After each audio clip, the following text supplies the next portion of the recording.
Nas últimas décadas, eu venho acompanhando um padrão em nossa sociedade atual, através do qual as pessoas estão incrivelmente interessadas numa dimensão metafísica, mística, oculta.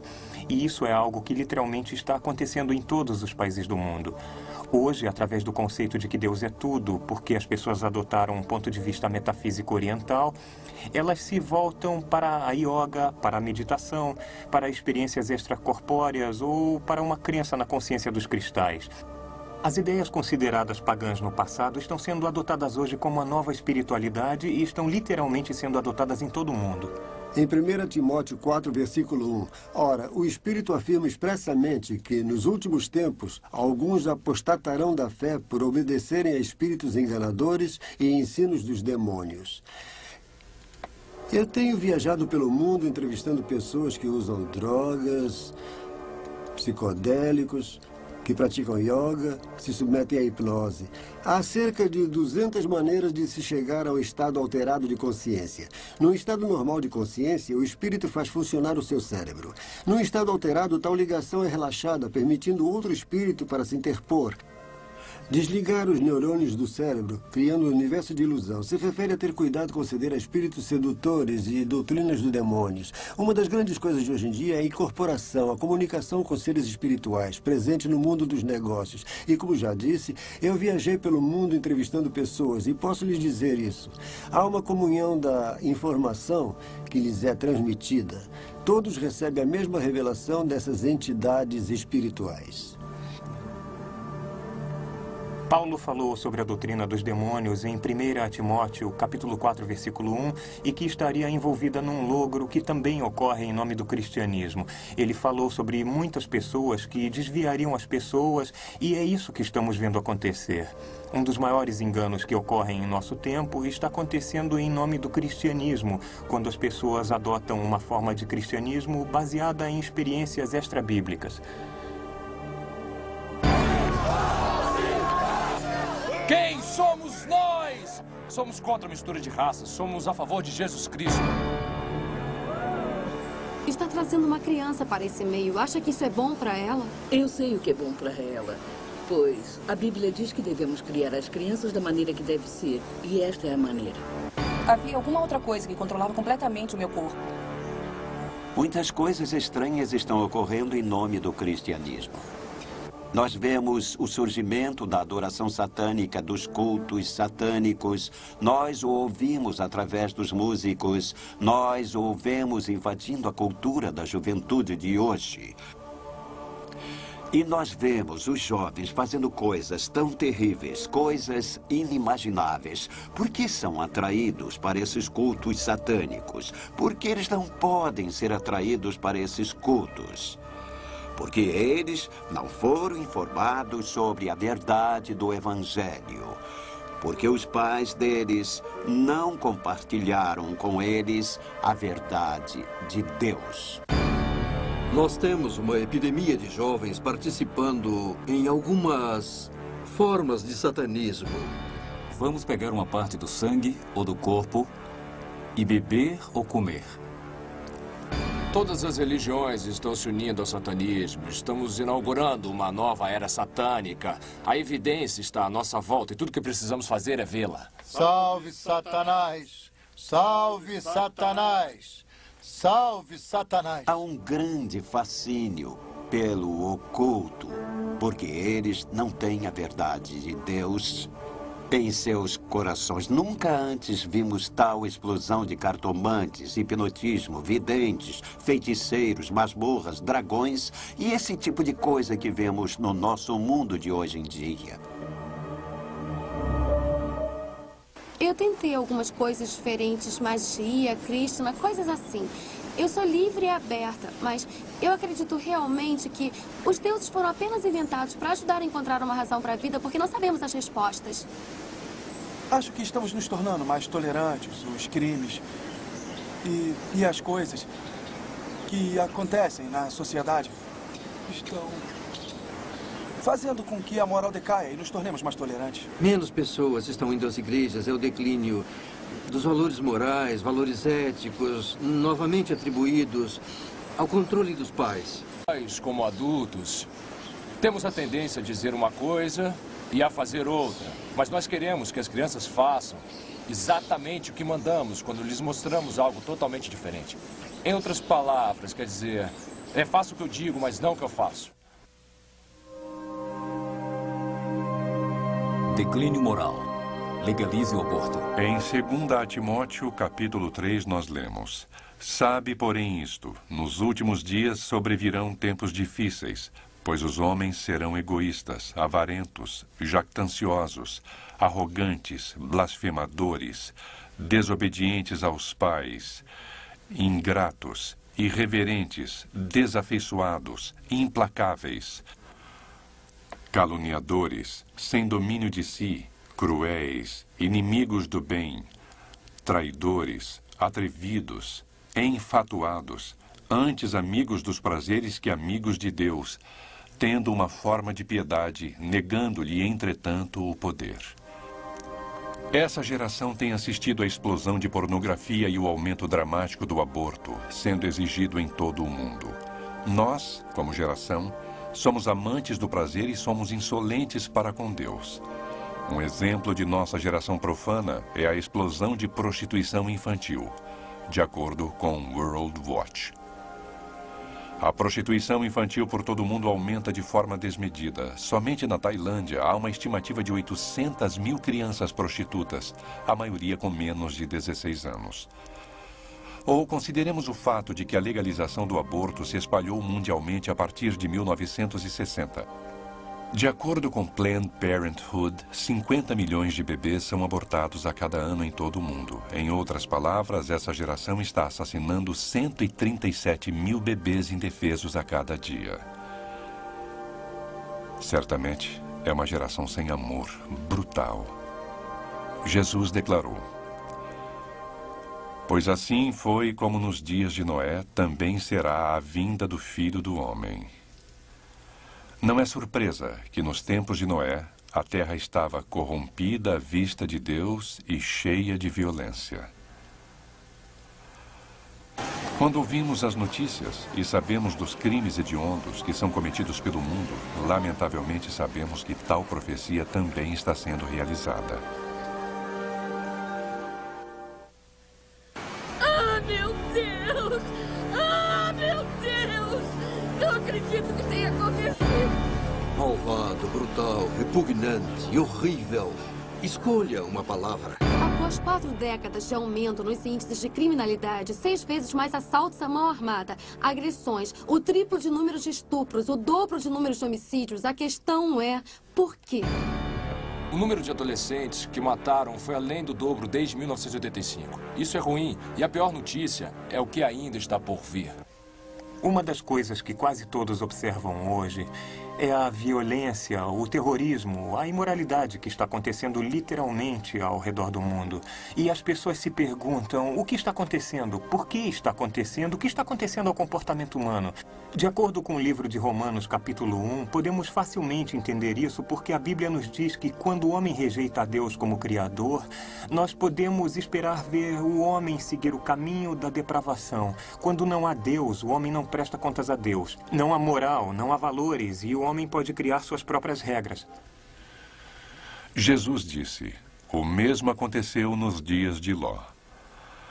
Assim será no dia em que o Filho do Homem se manifestar. E em Gênesis 13:13, que se refere aos dias de Ló, nós lemos: os homens de Sodoma eram maus e grandes pecadores contra o Senhor. Hoje a perversão e o prazer sensorial não são apenas tolerados, mas com frequência até mesmo ostentados. Mas Jesus nos diz que em meio a essa perversidade, Sodoma era próspera e havia uma falsa sensação de paz. E hoje, como um todo, nossa sociedade é mais próspera do que qualquer geração prévia. Mesmo assim, nossa perversidade continua sua espiral descendente. De acordo com a US News and World Report, os americanos gastaram cerca de 8 bilhões em pornografia em 96. Isso é mais do que os americanos gastaram em 96 com a indústria de música de rock ou em todos os filmes de Hollywood reunidos. E à medida que olhamos para o nosso panorama moral e social, devemos concluir que o final dos tempos está próximo.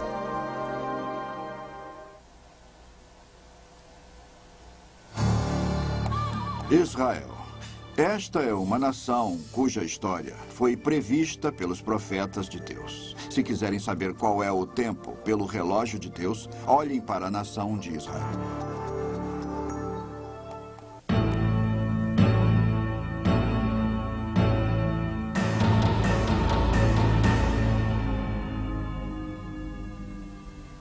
Israel é a chave da profecia. Se querem provas da Bíblia, olhem os judeus. O Senhor prometeu aos judeus que se afastassem dele, e ele se afastaria deles, e eles seriam dispersados por todo o mundo. Isso sabemos que ocorreu.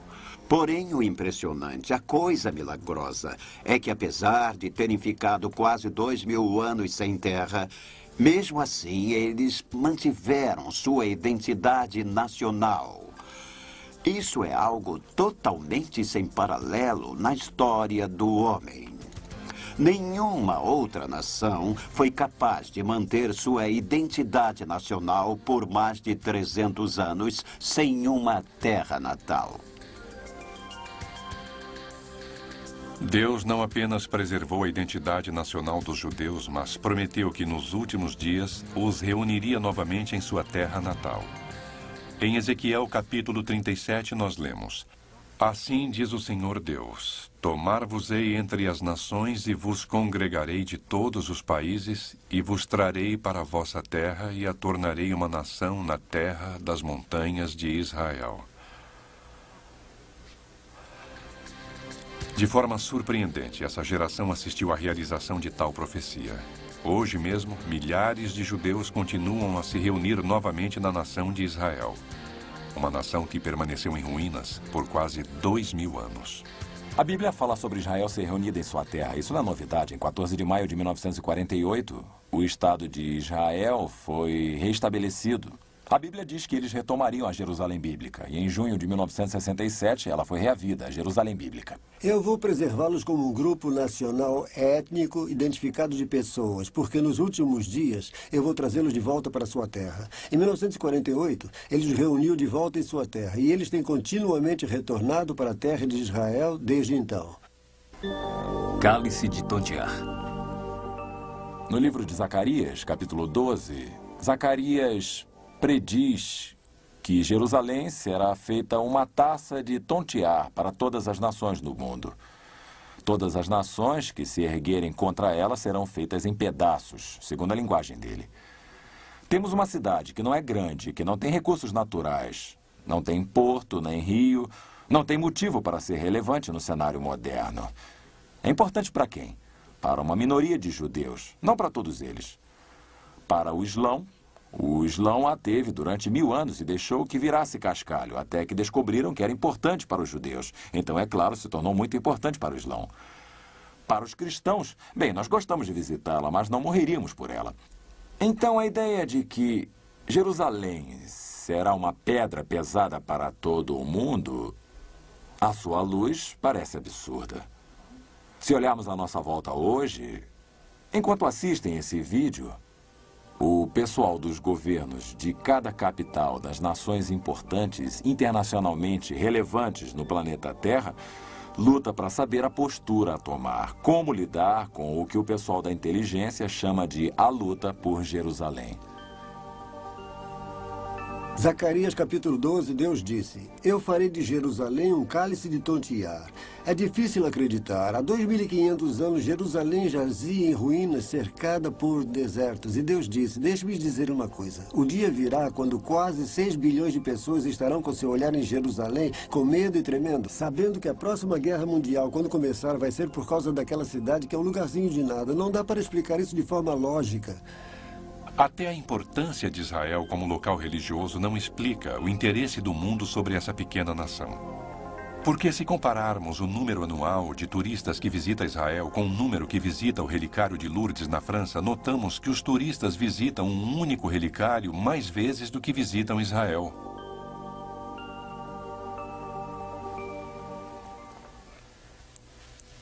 Eu acho que a próxima guerra nuclear pode acontecer em algum lugar do Oriente Médio, porque as diferenças são antigas e religiosas. Pessoalmente, não acho que eles vão conseguir resolver a questão entre palestinos e israelenses e... acho que é um beco sem saída. Eu não sei por que Hitler tinha tanto ódio deles. Talvez ele... eu não consigo entender. Eu acho que essas pessoas que odeiam os judeus e tudo são... eu acho que eles têm medo deles. Eu acho que o povo judeu tem má reputação há muito tempo. Antissemitismo. Há 2000 anos passados, o profeta Jeremias disse: falosei um espetáculo horrendo para todos os reinos da terra, e os porei por objeto de espanto e de assovio e opróbrio entre todas as nações. Vejam como Israel está só. O Senhor disse, embora todo o mundo se una contra eles. No versículo 37 de Deuteronômio 28, temos o antissemitismo. Muitos outros versículos. Israel será odiado, perseguido, e eles serão mortos como nenhum outro povo. Há muitos grupos minoritários que acham que foram oprimidos e maltratados, mas nenhum como Israel.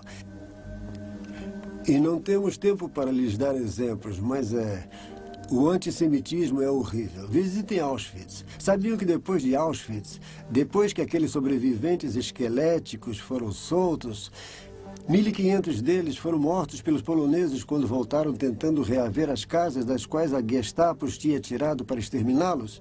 Isso foi depois do Holocausto. 6 milhões morreram nas mãos dos nazistas.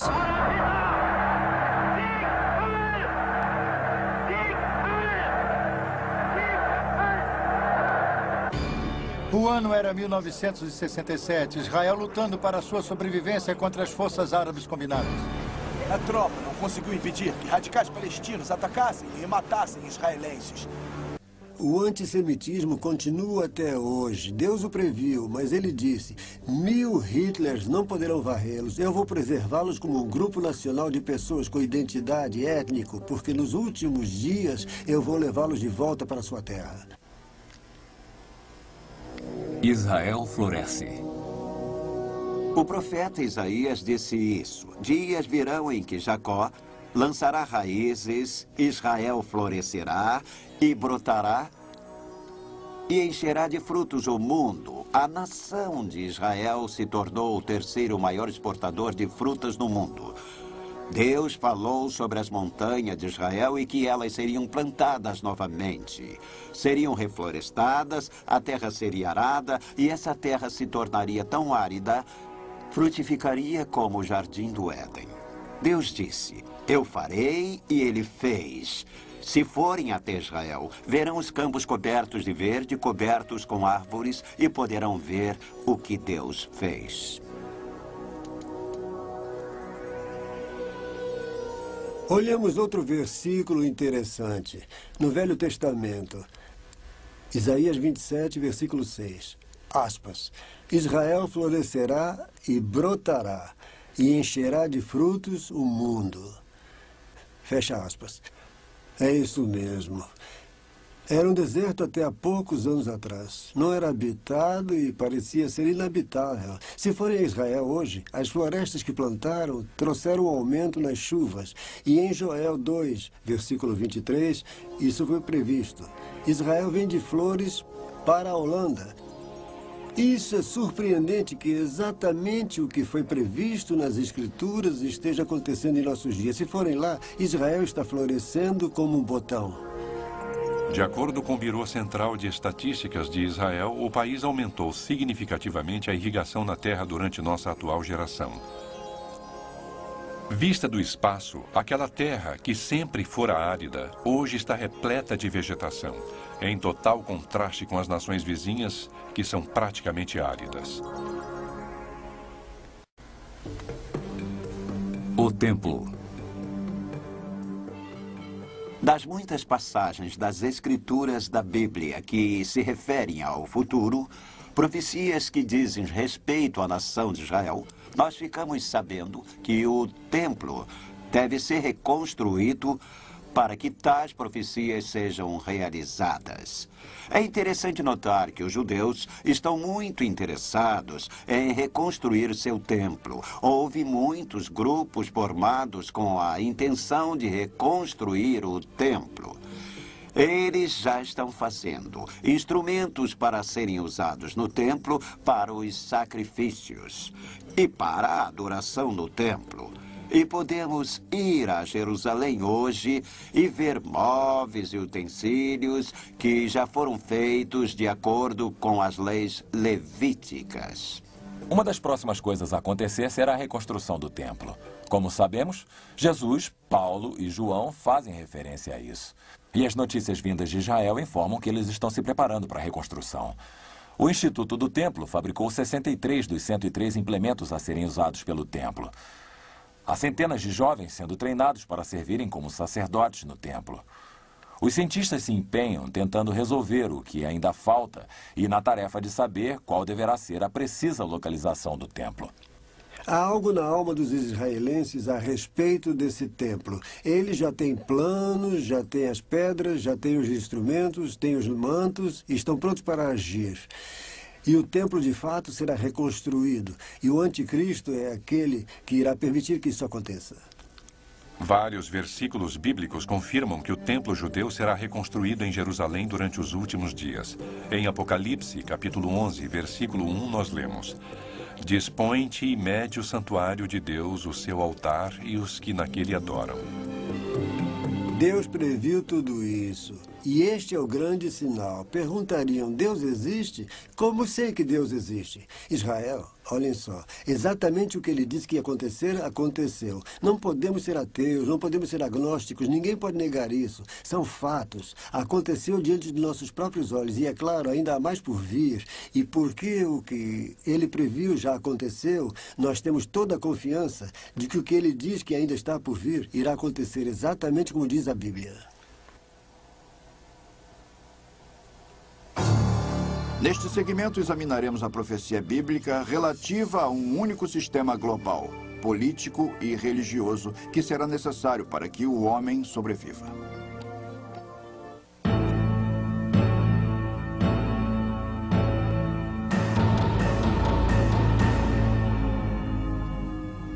Unidade global. De acordo com a Bíblia, nos últimos dias, todo mundo se unirá numa espécie de comunidade global governada por um homem, empossado por Satanás, conhecido como a besta, ou o anticristo, ou o homem do pecado, ou o filho da perdição.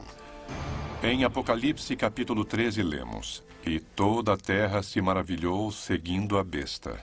E adoraram o dragão porque deu a sua autoridade à besta e adoraram a besta, dizendo: quem é semelhante à besta?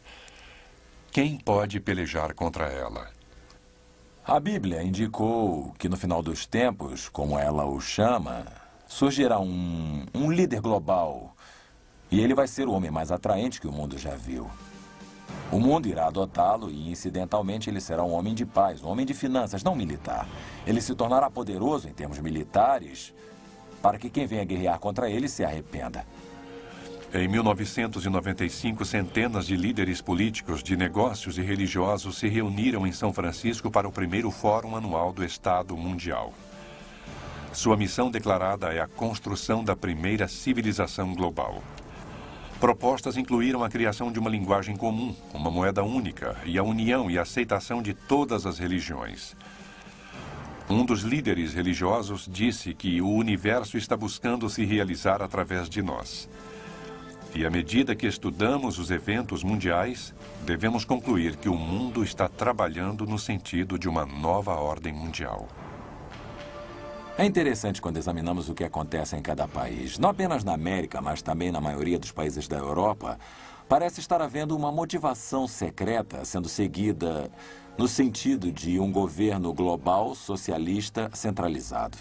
Nós vemos tal tendência nesse país e o governo Bush deixou isso bem claro. O governo atual também claramente se encaminha para esse intuito. Nós notamos que na Inglaterra, na França, na Alemanha, os políticos subvertem seus próprios interesses nacionais em direção ao sonho de um governo mundial.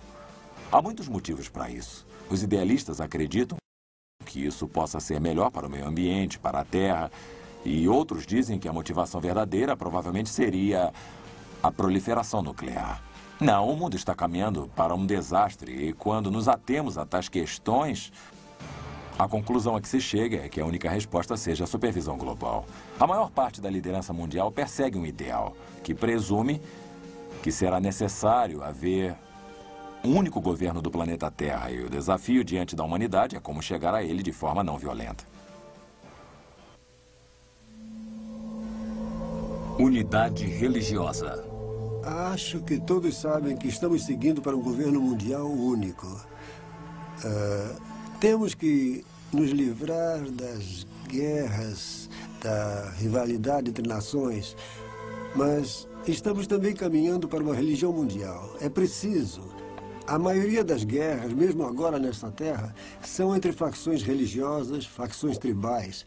Então temos que ter uma religião mundial, assim como um governo mundial único. Os dois se encaixam. Agora que temos um movimento ecumênico nos levando nessa direção e que o Papa é o líder de tal movimento, não pode ser negado. O mundo todo está interligado. Não é cada país por si só e outro país por sua conta. Isso entre comércio, viagens, interdependência de fazer, de sobreviver nesta terra, que irá, cedo ou tarde, entender que temos que trabalhar juntos. Pelo que vejo, o Papa está tentando fazer com que as pessoas entendam que os problemas que têm são individualmente superficiais e que uma visão maior do mundo deve ser expressada. Bem, o intuito maior do Papa hoje, eu acho, seria a paz mundial. E acho também que ele deseja uma religião suprema.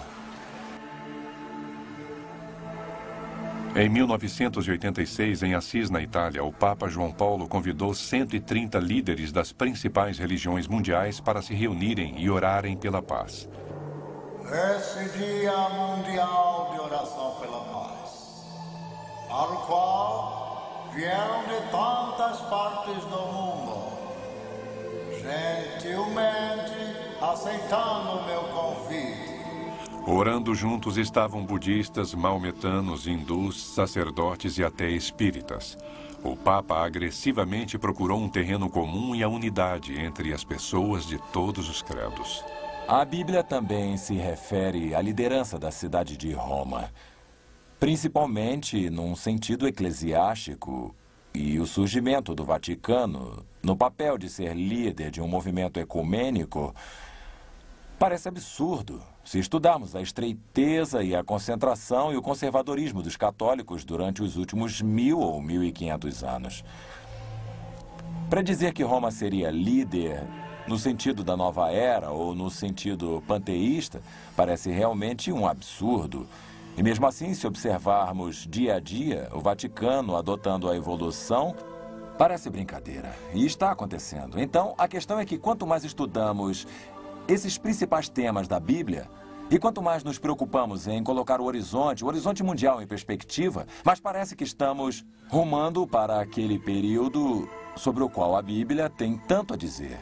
E é claro que tudo isso chega ao clímax com essa ideia bizarra de que Jesus Cristo, o Criador do Universo, que se fez homem e cumpriu seu destino por nosso bem, irá voltar para consertar essa confusão. É esta geração que irá testemunhar o retorno de Jesus Cristo. Eu acredito que estejamos vivendo os dias mais significativos da história que o mundo já conheceu. A profecia bíblica está sendo realizada e a volta de Jesus Cristo está próxima. É hora de tomar uma decisão. É hora de reconhecer e aceitar quem é Deus e o que Ele fez. Nós estivemos falando sobre sinais e sobre a segunda vinda de Jesus Cristo. Ele disse no Evangelho segundo Lucas: quando virem as coisas começarem a acontecer, então olhem para cima e ergam suas cabeças, pois sua redenção está se aproximando. Ele não disse quando estiverem realizadas, completas, mas quando começarem a acontecer, e é hora de olharmos para cima e erguer nossas cabeças. Se existe um tempo em que precisamos esperar o retorno de Jesus Cristo, esse tempo é agora. Eu acredito que estejamos mergulhando naquele período de tempo sobre o qual a Bíblia fala mais do que qualquer outro período da história, pelos seguintes motivos. À medida que estudamos a Bíblia, existe provavelmente uma dúzia de temas principais de profecia. Há todo um tema sobre a nação de Israel, a cidade de Jerusalém, o templo. Há todo um tema sobre Babilônia. E vemos a Babilônia ressurgindo na história universal. Saddam Hussein passou 25 anos reconstruindo a Babilônia e gastando mais de $1 bilhão. Há todo um tema sobre Magog, que fica na Rússia, e seus aliados invadindo Israel. Enquanto acontece o ressurgimento da Europa como um supercontinente, há um movimento em direção à religião global. E, ao mesmo tempo, há um movimento no sentido do governo global. Se olharmos cada um desses tópicos, não é só um deles. São todos eles que estão sendo colocados diante de nossos olhos de forma sem precedentes. A Bíblia é singular? Durante muitos anos de minha vida, eu adotei uma visão do mundo que era baseada em ideias humanistas. Mas um dia eu me dei conta de que o que a Bíblia tinha a falar, não apenas do passado, mas sobre o presente, o futuro, na verdade fazia sentido. E estava de acordo com as coisas que via, as provas observáveis. E eu descobri que a palavra de Deus é a verdade e que podemos confiar nela, podemos acreditar nela, podemos confiar em cada palavra. De todos os livros no mundo, a Bíblia é certamente o livro mais singular. É o único livro que ousa colocar toda a sua credibilidade no fato de que é capaz de dizer antecipadamente coisas que irão acontecer. Nenhum outro livro religioso ousaria fazer predições do futuro e então basear sua veracidade no acontecimento de tais predições. E, além disso, a Bíblia não faz apenas uma profecia, mas centenas delas. A grande descoberta de hoje é a descoberta de que esses 66 livros que chamamos de a Bíblia, embora tivessem sido escritos por 40 pessoas diferentes ao longo de milhares de anos, descobrimos agora que eles formam um sistema integrado de mensagens. O que quero dizer é que descobrimos agora que cada número, cada nome de lugar, cada detalhe do texto estão lá através de uma cuidadosa construção e transcendem o próprio tempo. Existe esperança? Muitas pessoas encaram o livro do Apocalipse e a profecia bíblica como uma mensagem de tristeza e destruição. Mas a mensagem bíblica é uma mensagem de esperança, uma mensagem de salvação, uma mensagem para nos voltarmos para Deus que criou o céu e a terra, afirmando que podemos ter um relacionamento com Ele que irá durar a eternidade. O Evangelho são as boas novas. A essa altura, você pode estar pensando, afinal, é sem esperanças esse cenário que se desenrola diante de nós. A destruição que irá acontecer. Eu acho que ninguém pode negar isso. Como é que eu vou escapar? Bem, Jesus vai tirá-lo daqui, mas, sabe, eu não quero tentar convencer você de buscar Jesus como uma saída de emergência do julgamento nessa terra, ou do céu, ou do inferno. É preciso que tenha motivos melhores do que esse. Você deverá procurá-lo porque é a verdade, porque você é culpado e porque você quer que Deus seja vingado e quer voltar a entrar em contato com Deus e estar de acordo com sua vontade. Você sabe que Deus tem grandes planos para esse universo e você quer fazer parte disso e quer que Deus seja Deus e que haja seu modo em sua vida e nesse nosso universo. Então aceite o perdão que Ele ofereceu por seus pecados e abra o seu coração para Jesus e estará a caminho. Com todas essas coisas que acabamos de ver, há esperanças? Você pode estar se perguntando se existe esperança, se a humanidade irá se aniquilar. Existem respostas? Bem, Jesus disse que se ele não voltasse, o homem aniquilaria a si mesmo, que nenhum ser vivo poderia sobreviver. Mas a esperança abençoada é o próprio Jesus Cristo. Ele está voltando. Ele vai criar um reino nessa terra. Haverá justiça, paz, alegria, amor e harmonia dentre os homens. Jesus disse que quando tais coisas começarem a acontecer, poderemos olhar para cima, ter esperanças, porque o Senhor estará chegando, o Redentor estará vindo para levar os seus para si. Vocês podem dizer, como é que vamos ter certeza de que Jesus Cristo irá me levar, que Ele me ama? Bem, a Bíblia declara que Deus não deseja que ninguém venha a perecer, mas que seu Filho Jesus Cristo, aquele que nele crer, não irá perecer, mas terá a vida eterna. E eu tenho boas novas para você. Há toda uma nova e maravilhosa era chegando e Jesus Cristo irá introduzi-la, e não o homem. E você poderá fazer parte dela se colocar sua confiança, sua fé e sua esperança no Filho de Deus, o Salvador do mundo, Jesus Cristo, neste tempo. Você decide, abra o seu coração, pense nessas coisas e veja o quanto Deus o ama e o plano de salvação e a finalidade que Ele tem em sua vida. Come just as you are. Hear the Spirit.